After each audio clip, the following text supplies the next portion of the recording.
Hi hello, நான் உங்கள் LP. Welcome to LP moto channel. இந்த வீடியோவில் நீங்கள் அழகாக இருக்க வேண்டுமென்றால், நிம்மதியாக இருக்க வேண்டுமென்றால், சந்தோஷமாக இருக்க வேண்டுமென்றால், ஆரோக்கியமாக இருக்கணும்னா, வெற்றியாளனாக இருக்கணும்னா, நோன்னு மட்டும் ஒன்று சொல்ல கற்றுக்குங்க. எல்லோரும் எஸ்ன்னு சொல்லுவாங்க. ஏதாவது ஆப்பர்ச்சுனிட்டிஸ் வாய்ப்புகள் கிடைக்கும்போது எஸ்ன்னு சொன்னால் தானேங்க எல்லாம் நல்லா இருக்குன்னு சொன்னீங்கன்னா, நீங்கள் நோன்னு சொல்கிறீங்களேண்ணா? ஆமாம். உளவியல் ரீதியாக ஒரு மனிதன் ஆம் என்று சொல்லிக்கொண்டே இருந்தால் அவன் அனைத்தையும் இழந்து நடுரோட்டுக்கு வந்துடுவான்னு சொல்லுது உளவியல். மிகப்பெரிய சரித்திராளர்கள், வெற்றியாளர்களை போய் பாருங்கள். எல்லாருமே எந்த இடத்தில் நோ சொல்லணுமோ அந்த இடத்துல பாரபட்சம் இல்லாமல் நோன்னு சொல்லிடுவாங்க. முடியும் என்ற பட்சத்தில் மட்டும்தான் முடியும்னு சொல்லுவாங்க. இன்னல் படுவதற்கு, கஷ்டப்படுவதற்கு, கடினப்படுவதற்கு ஒரு காரணம் என்ன தெரியுங்களா? அவன் கேட்காத என்னை கேட்டுட்டான். எதுங்க? ஒரு உதவியோ சரி, இல்லை பணமோ சரி, பொருளோ சரி, இடமோ சரி, அவன் கேட்டுட்டான்றதுக்காக வேண்டி நோன் மறுக்க முடியாது. ஆனால் அவர்களுடைய உள்ளம் அவங்களுக்கு சொல்லினே இருக்கும். நோன் சொல்லு, நோ சொல்லுனா அவர்களால் சொல்ல முடியாது. எஸ்ன்னு சொல்லிடுவாங்க.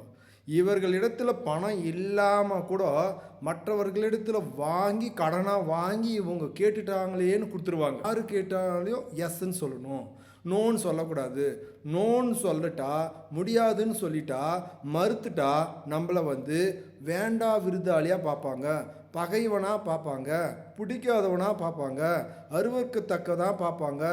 இவன் யாருக்கும் ஈய மாட்டான், இவன் எச்சக்கையால் காக்கா போட்ட மாட்டான், இந்த மாதிரி சொல்லிக்கொண்டே இருப்பார்கள் என்பதற்காக வேண்டியே எல்லாரும் எஸ் எஸ்ன்னு சொல்லி பல எண்ணல்களை இவர்களே வாங்கி உள்ள வச்சுப்பாங்க. வாழ்க்கையில் சிம்ம சொப்பனமாக விளங்க வேண்டும் என்றால், நல்ல வெற்றியை அடைய வேண்டும் என்றால், எல்லோரும் போற்றத்தக்க வகையில் நீங்கள் இருக்கணும் அப்படின்னா வாழ்க்கையில் நோன்னு சொல்ல கற்றுக்குங்க. யாராக இருந்தாலும் சரி, எவ்வளோ பெரிய ஆளாக இருந்தாலும் சரி, முதல்ல நோன்னு சொல்லிடுங்க. உங்களால் முடிந்தால் அதனால் உங்களுக்கு பல நன்மைகள் வந்தால் அதுக்கு எஸ்ன்னு சொல்லுங்கள். உங்களால் முடியலை அப்படின்னும் போது நோன்னு சொல்லி முதல்ல மறுத்துருங்க. பிடிக்காத போனால் பிடிக்காது போயிட்டோம். ஆனால் நீங்கள் எஸ்ன்னு சொல்லி அதுக்கப்புறம் வரக்கூடிய இன்னல்களை நீங்கள் மட்டும்தான் என்ன பண்ணும், அனுபவித்து கொண்டிருக்க வேண்டும். யார் ஒருவர் குனியாமல் இருக்கிறார்களோ அவர்களுக்கு மட்டும்தான் சிம்மாசனம் காத்திருக்கும். எல்லா இடத்துலையும் குனிந்து கொண்டே இருப்பவர்களால் ஒருபோதும் சிம்மாசனத்தை பிடிக்க முடியாது. அதனால் இவங்க கேட்டுட்டாங்க, அவங்க கேட்டுட்டாங்கன்னு மன சஞ்சலப்பட்டு கொண்டே நீங்கள் எஸ் எஸ் என்று சொல்லக்கூடிய சமயத்தில் உங்களால் வாழ்க்கையில் நிம்மதியாக நல்ல வெற்றியை, நல்ல நபராக நீங்கள் இருக்கவே முடியாது. அரிதாக இருங்கள், அப்பொழுதுதான் உங்களை தேடுவார்கள். ஓகேங்களா? தேங்க்யூ.